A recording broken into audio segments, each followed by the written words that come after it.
So good morning, everyone. We're just going to go ahead and start. I know there's still some people coming in from the lobby, but I'm Kate DeBBA, Spiritual Director at the Center for Spiritual Living, Carlsbad. And whether you're here with us in the room, still coming in from the lobby, or whether you're watching us online, I'm really glad to have you with us as we join together to celebrate the truth that there is a power for good in the universe greater than we are, and we can use it. And so, keeping this in mind, I'd like to invite you to just relax for a moment during our opening spiritual mind treat. So I take a breath. I remind myself of the truth that there is only one thing, spirit. That everything I experience, everything that I am, is spirit. That each one of us is a spiritual being having a wonderful adventure called life. That this is the truth. That we are more than just connected with life. We are one with it. In the same way that a drop of water is one with the ocean. And there is good for us. This good is always surrounding us, always unfolding in myriad ways. We can just look at the beautiful flowers, the grass, the trees, the sky, and see for ourselves the natural state is goodness. And so, understanding that this is the truth, I now declare and know on behalf of each and every person here this morning, each and every person watching, that there is good for us in our personal lives. That right now we are able to open our hearts to accept more and more of this good, to believe that we have a wonderful role to play in the unfolding of life itself. I accept greater health, greater prosperity, wonderful relationships, amazing creativity, a sense of peace and joy. I accept it on behalf of all of us. And I know that spirit always responds. Therefore, I turn this treatment over to spirit, understanding it's already done. Letting go, I give thanks and invite you to join with me by saying together, and so it is. Thank you, everyone. Now, we're doing a little something different. You've got a song sheet in your hand. And I want to invite you all to rise and shine and let's sing. So.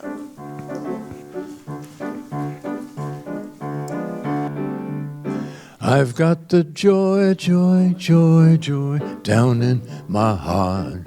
Down in my heart, down in my, I've got the joy, joy, joy, joy down in my heart. Down in my heart to stay. I've got the peace that passes understanding down in my heart.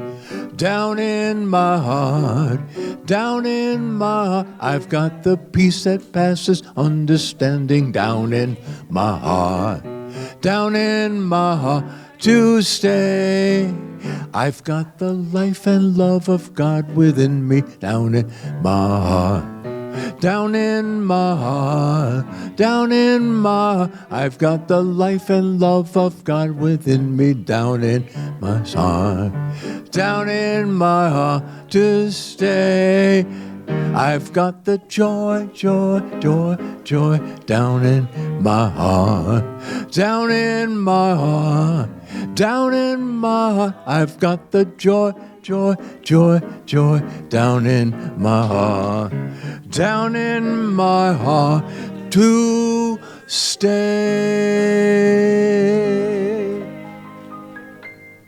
Thank you, Richard James. Let's give him a hand. It's great to have Richard with us this morning. Richard and his piano, right? He makes good use of it, wonderful use of it. Now, if you could please look inside your program, find the group reading, and let's read it together. Ready? There is one life, both visible and invisible, one presence, one mind, one power is all. This one that is all is perfect love and perfect intelligence. I am an individualized expression of all that it is. I am ever one with this perfect life, perfect love, and perfect intelligence.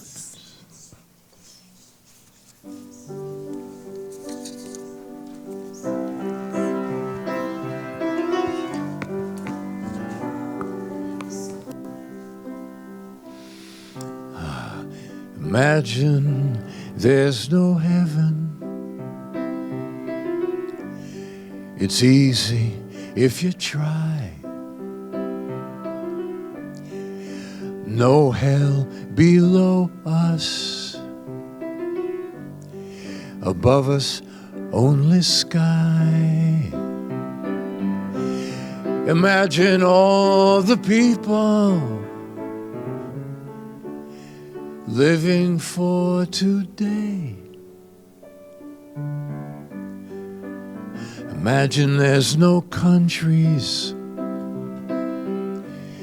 It isn't hard to do. Nothing to kill or die for, and no religion too.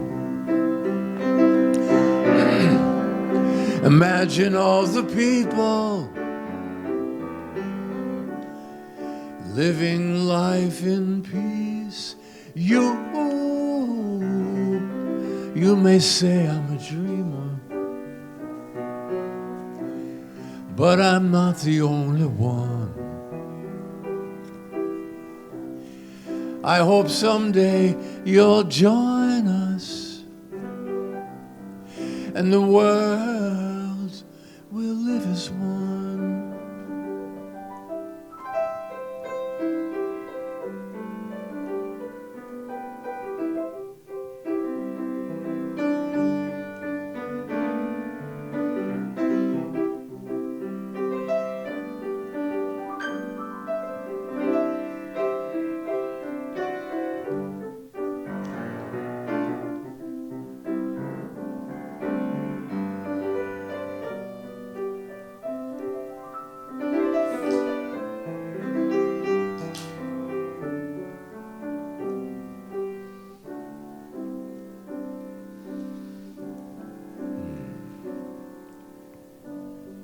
Imagine no possessions.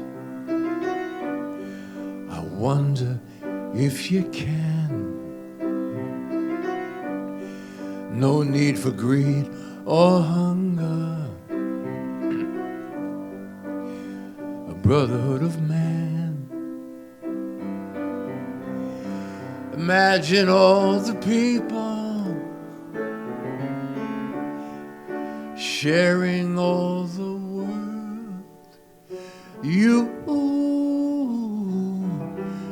You may say I'm a dreamer, but I'm not the only one. I hope someday you will join us, and the world will be as one.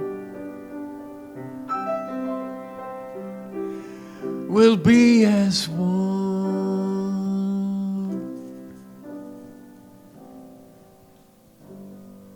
I can imagine a world like that, can you? Yes. Well, we must. That's how it will happen. So today, I'm happy to be with you again, and welcome to all of you online, wherever you are, watching on whatever device you're on in the magic world of technology. We are happy to have you part of us today. I'm going to be speaking about three aspects of our life that all of us deal with all the time, and especially the first two. I'm talking about the mundane, the profane, and the sacred. Now, we know what the mundane is, don't we? Every single day we're dealing with chores, with things that have to be taken care of. Most familiar with cooking, cleaning, car washing, mowing the lawn, paying the bills. These are mundane things that have to be taken care of in anyone's life. Driving in traffic, getting a haircut, it's so much. Have you ever noticed how much of your life is maintenance? You got to maintain your body, the dentist, maybe the therapist, the doctor, the optometrist. It goes on and on. Clothing, dry cleaning, everything. We're just inundated with to-do lists. That's called the world of the mundane. Usually they lack excitement or inspiration, making them by definition mundane. And much of what we experience every day falls into this category of what Elvis Presley used to call taking care of business. And that's what we're about largely. So much of our life is about that. But along with that, we also experience the profane. Now, I'm not talking about profanity. I know none of you swear. No, I bet you all do, because you know why? I just read the other day that people who swear a lot are smarter than people who don't. So that makes me a freaking genius. I don't know about you. But some words just are better than others, right? To get your point across. No, I'm serious about the profane being a spiritual thing. The actual meaning of the word is that which, and this is something to hold on to, that which is outside the temple. Now the temple, what is the temple? We're speaking about the temple of spiritual truth.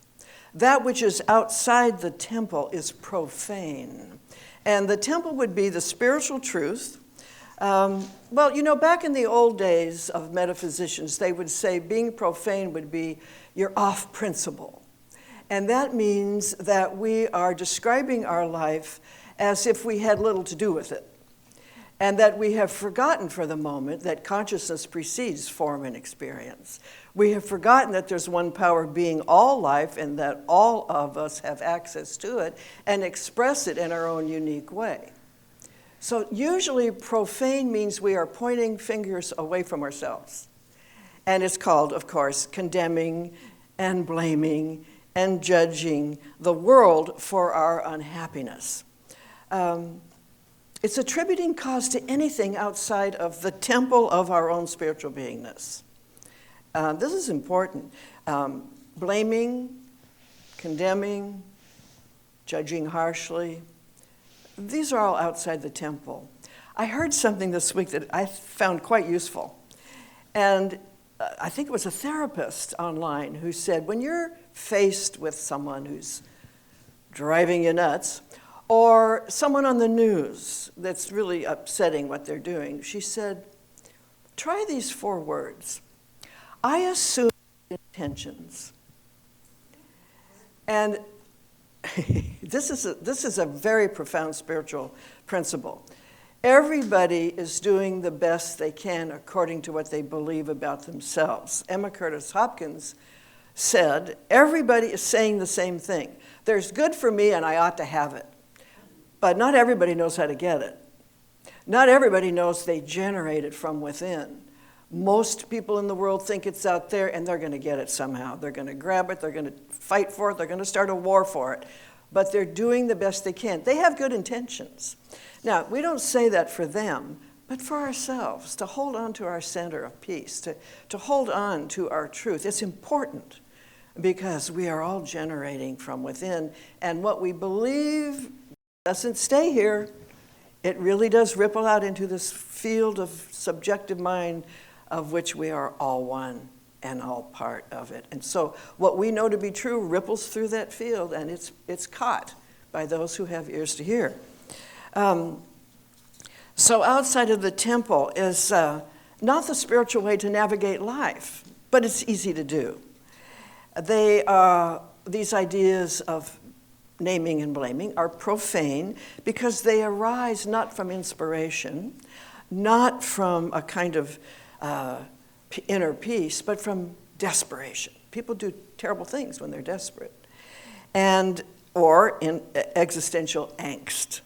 So desperate to make sense of the world, we sometimes grasp the easiest explanation. Have you ever done that? No, nobody in this room.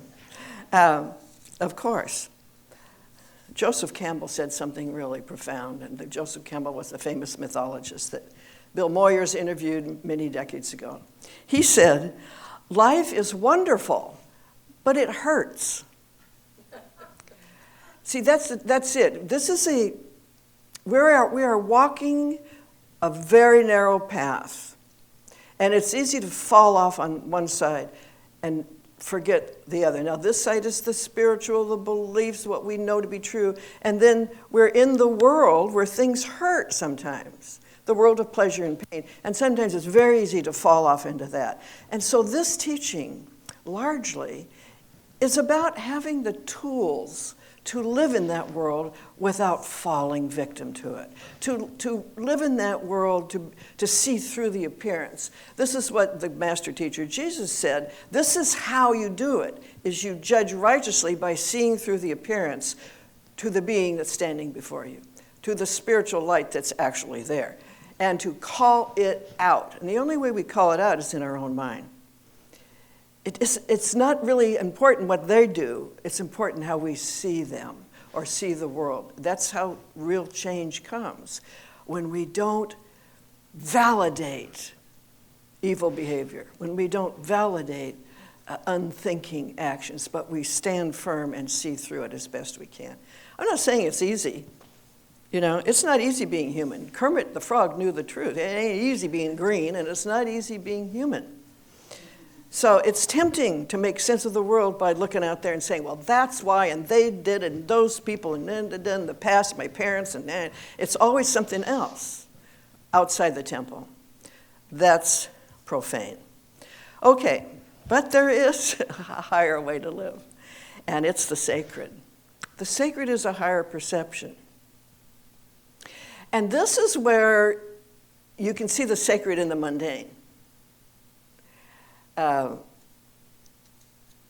Somebody said either everything is, and they also said that about miracles, either everything is a miracle or nothing is. I think it was Einstein that said that. So, yes, everything is sacred. What does this mean? What is sacred? Well, one definition is made by God, or something that is arising from the divine, from the quantum field of love and intelligence, which is, of course, everything that lives. All sentient life is one life being individually expressed. So the sacred aspect of your nature, my nature, is the being that's looking through the eyes. Not the psychology and not the past, but the being who's standing here. And this is what we attempt to cultivate in this teaching, is to remember who we are, what our origins actually are. So sacred means coming from something perfect and allowing itself to seem imperfect. You know, there's an old saying, I think it's from Hinduism. ErnestHolmes quotes it in his book, The Science of Mind, but he didn't credit it. But it says, I, the imperfect, adore my own perfect. That's meditation. That's spiritual mind treatment. That's the goal. To know that as a human being, I have flaws and personality quirks, and I can really upset people if I want. But behind all that, there's this beautiful light, this beautiful being. And if there weren't, we would never get past the third grade. We would never recover from anything. It's like when you get a cut finger. I always use this analogy, but it works. For little kids and older people. You don't do anything about it, and it heals. There's a wholeness matrix And it's true of everything about it. Our entire body is that wholeness matrix expressing. And what makes it less than that are our beliefs, our fears, our judgments, our condemnations. And a lot of times they're turned within, right? We beat ourselves up pretty well. I'm really good at that, aren't you? Yeah, I should have, I could have, well, I would have, why didn't I, and all that. But the body just keeps pumping along. The body, and as Emerson said, up again, old heart, let's keep going. The body is sacred. And that's why a lot of teachers refer to it as the temple, the body temple. It is the residence of spirit. It's where God lives on this plane, this time-space dimension. This is where spirit lives, is as this body, as these eyes looking out. So seeing the sacred in the mundane is a very challenging practice. The Buddhists know how to do it pretty well. It's the realization that what we are doing, the mundane, does not define who we are. I remember one time when I was very young, my ex-husband and I were managing an apartment, a small apartment house. My son was 2 years old. And they had white painted steps. So I just took it upon myself to scrub them. I figured, well, they're dirty, they need to be, So I'm on my hands and knees scrubbing these steps, and my father happened to walk by. He actually was part owner of the building. And he said, Carol, get up off your knees. You are not to be doing that. You are better than this. And I looked at him. I didn't know what the hell he was talking about. It was like, this has nothing to do with me. I'm just scrubbing steps. And I didn't realize I was kind of Buddhist when I was young. Didn't know it. But that's the truth. What we are doing never defines us. Things need to be taken care of, and we handle them, right? What would happen if we just stopped doing everything? The world would be more chaotic than it actually is. So the being that we are is not changed by what we're doing. And by the way, not by what has happened in our past. We are never damaged, never diminished by any event. Not the whole self. The only thing that's damaged is our self-esteem. And that's our opinion of ourselves. That's when we say, I'll never recover. I'm a victim. And we've all been victimized, but none of us are victims. And sometimes we keep participating in it, and because we maybe haven't learned how to stop doing that. And how to stop doing that is to return to the sacred, to go back into who am I? Who's standing here? Who's been here all these years? I'm more than a survivor. I'm alive. I'm a sentient being that's an individualization of a beautiful intelligence. ErnestHolmes used to say, the universe and everything in it is the visible evidence of an incredible intelligence at work. And we also must say an incredible love making it all happen. Love is the energy of cohesiveness that brings things together that belong together. So the sacred exists in the midst of the mundane and the profane. And I believe we ought to start with ourselves. Our very being is sacred, and we are the emanation of an infinite love and intelligence. I want you to say a couple things. I see with spiritual eyes. I feel the sacred presence everywhere. I infuse my life with inspiration from the divine. I transform the mundane with my spiritual sight. I see through the appearance. I see the sacred. They must have good intentions. I just added that one on. Okay, so I believe we have to always start with ourselves. Love and intelligence, to me, is the best description of God. Love, intelligence in a perfect right relationship to create the third thing, being the universe and everything in it. But that includes us. And so what we do, the words we speak, and even our thoughts are sacred acts. You could say sacraments, if you will. They're an offering. We are offering the world what we think, how we speak, and what we believe. So when we speak ill of ourselves or others, we are uttering profanities. Human life is sacred first, mundane second, depending on how we choose to live, and profane only to the degree we stray from the temple. We stray from our spiritual roots. ErnestHolmes said, in effect, the farmer sees the sacred in the field. The mother sees the sacred in her newborn's eyes. The gardener sees the sacred in the soil. And this is why everything we ever wanted to know about life can be seen in nature. And I think we all need to get out more and be with nature, because it's a beautiful evidence of the perfect matrix of the intelligence that runs so deeply. You know, when you think, I saw a packet of seeds somewhere this morning. Oh, it was at your house. And I thought, you know, you put a little thing like that thing in the soil, cover it up, and what do you know? You know it has intelligence within that thing. There's a code in there that says, become a daffodil, or whatever it is, and by God, it does it. If it's not interfered with, the soil has nutrients in it, the water from the rain or the gardener watering it, and the light, it just becomes. That is what life is. Everything has a code within it that knows how to be successful, how to be happy, how to be more prosperous, how to be a giver. You know, giving and receiving are the same thing. It's a wonderful circle.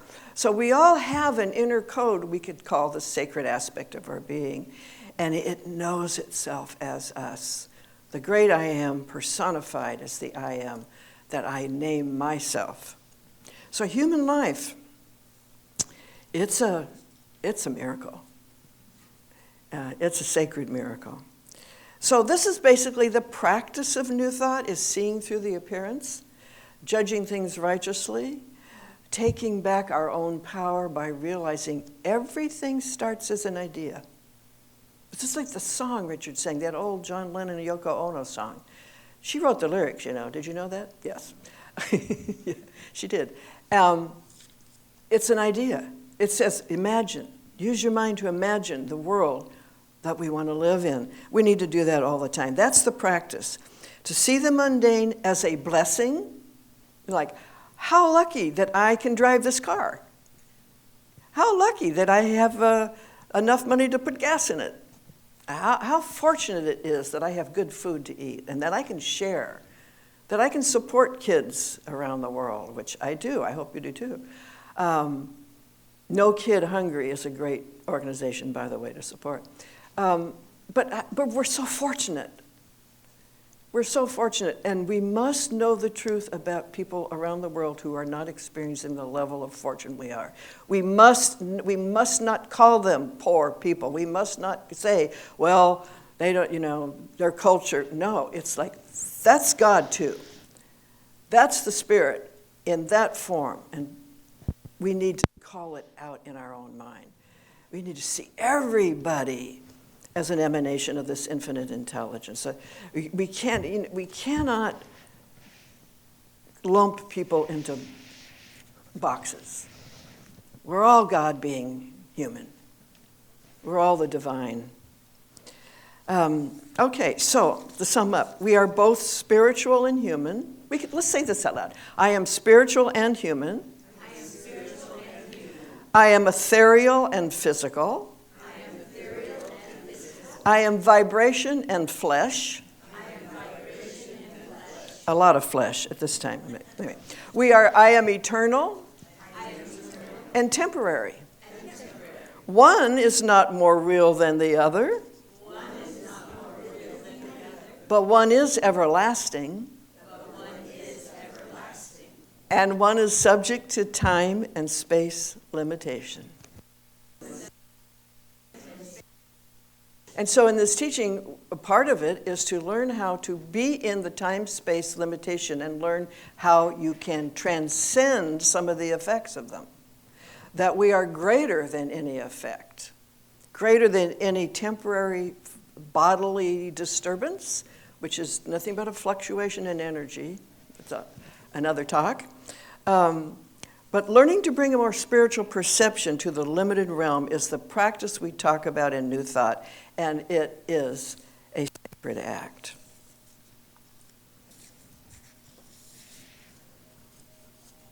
Let's know together that the one power that is the only power there is everywhere present, in this moment and in every moment. There is no place where spirit is not. All of it, all the time, all at once, equally distributed in every life.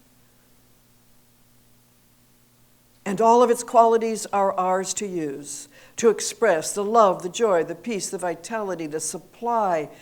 These are the building blocks of a human life. They turn themselves into experience. And so we claim them. We claim them over and over and over again. My life is the life of spirit being lived just for the fun of it, just for the joy of it, just because it must express itself in this dimension to know itself. And so we are a blessing. Our life is a blessing. Everything about it is a blessing. We accept it all as a sacred experience. No matter what we're doing, we are always in the presence of our source. And so we begin again, and we know this for every person on this planet, every child. We see them all well-fed, well-sheltered, well-educated, well-loved.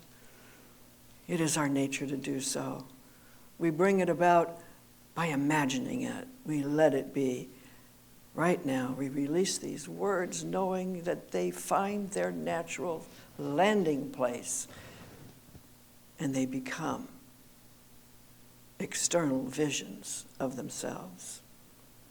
With gratitude in our hearts, we let it be, and we say it together, and so it is. Richard. Ah.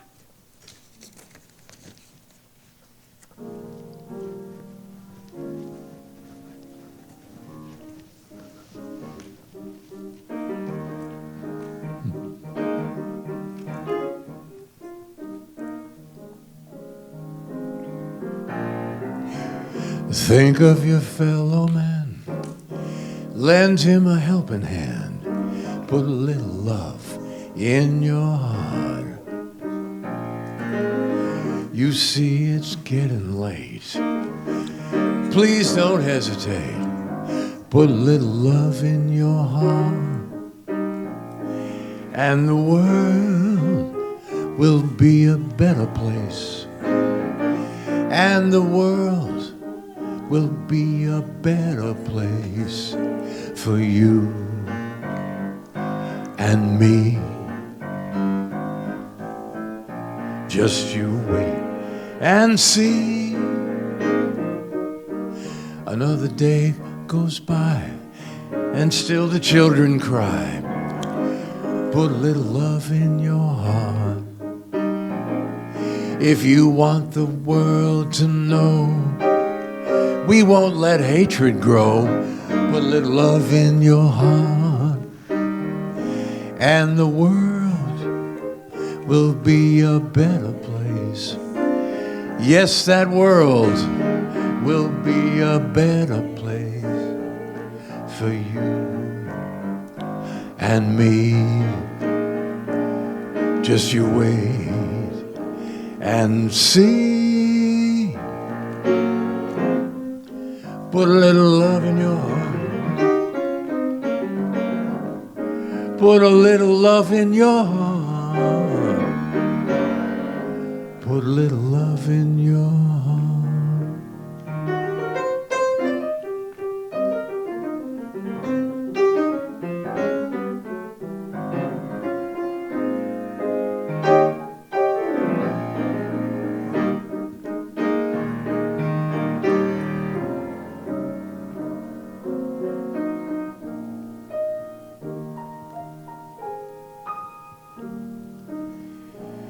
Just take a good look around, and if you're looking down, just put a little love in your heart.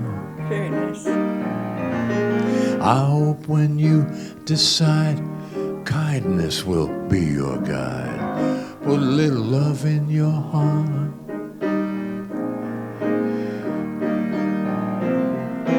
Why must we always fight?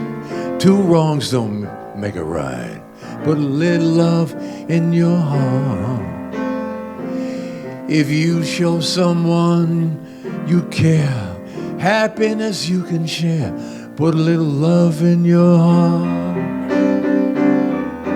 Don't let yourself be blind, put your faith in mankind, put a little love in your heart. Come on and join that crowd. Help us sing it loud. Put a little love in your heart.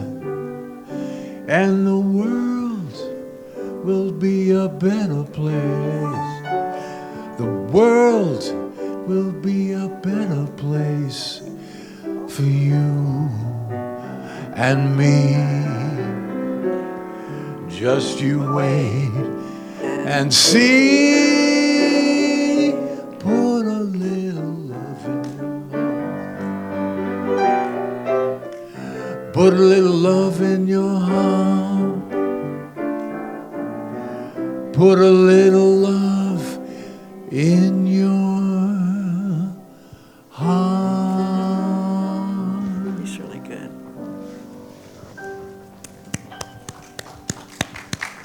Thank you, Richard. You're really wonderful. Thank you so much for being here. Wasn't that nice? All right, so right now, our conscious giving time.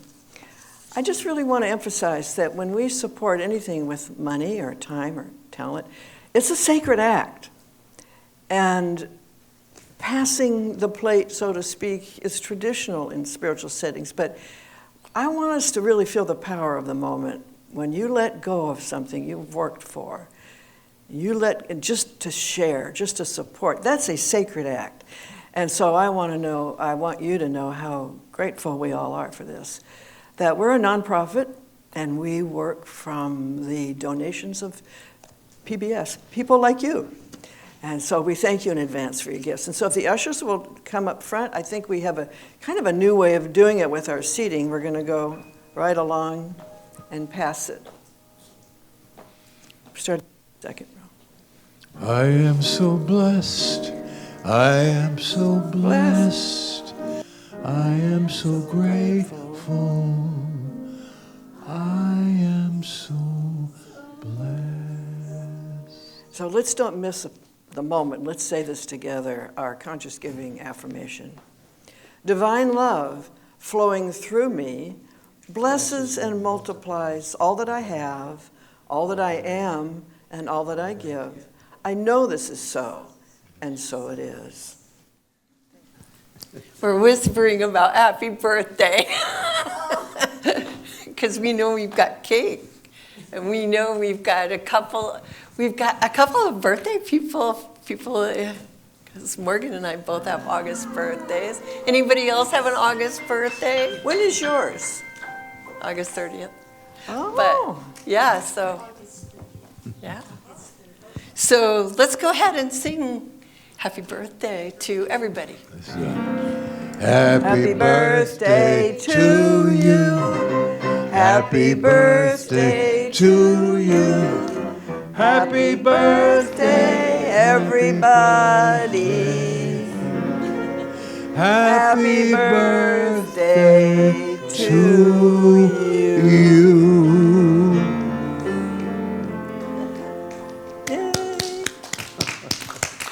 So I do want to just share a few quick announcements. The rest can be found inside your program or on our website, cslcarlsbad.org, where you can find more information about our center and a link to sign up for our weekly newsletter, or you can sign up in the lobby if you want to get our newsletter.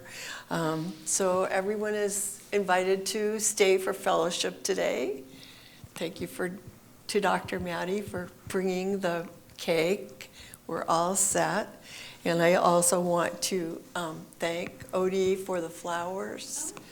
And I want to thank Jan for being our greeter today. So let's give a hand to our behind the scenes volunteers, because we really are a community center. And everything that everyone does really helps so much. So Speaking of a community center, I am being reminded that we have a suggestion box out.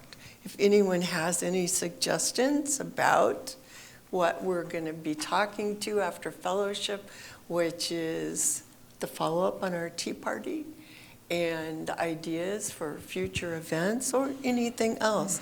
And the other thing that's, I think, most important of all is that everyone can request spiritual wine treatments today.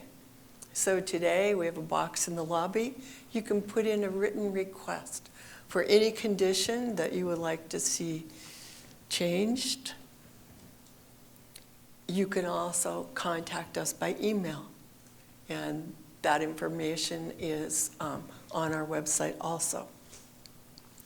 So now, before we leave, what I'd like to do is invite Odie to come up and help with our candle lighting as we remind ourselves of the truth and the good that we are able to rely upon to carry us through this upcoming week.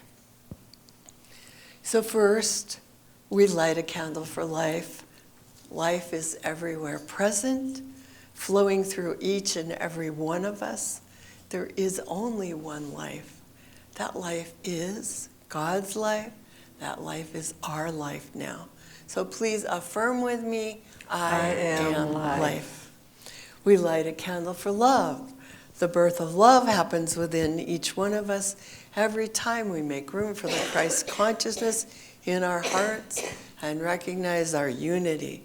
We are points of love within the heart of God. So please affirm with me, I am love. We light a candle for light. The light of God is the presence and the power. We are always walking in the light. We radiate the light of God wherever we are. So please affirm with me, I am light. We light a candle for beauty. We are made in the likeness and image of God. We are each whole, complete, and beautiful. Just as we are, we accept the beauty of God's perfection as our perfection now. So please affirm with me, I am beauty. And we light a candle for joy. Joy is the very nature of spirit and the true essence of each of us. We celebrate the joy of our own rebirth in the God consciousness. We each bring joy to the world. So please affirm with me, I am joy. And we light a candle for peace. Today and every day we open our hearts to peace. We are each a center of peace in our world. So please affirm with me, I am peace. And finally, most importantly, I invite you to take a moment to recognize your own inner light that is always shining within as we each honor our own metaphysical path of wholeness, oneness, and mental healing through the practice of universal spiritual principles which are ours to rely on always. So, thank you, Odie. So as we go through this week, let's just carry these attributes, these aspects of life, of spirit with us as we go through, allowing the sacred to shine through all our experience this week.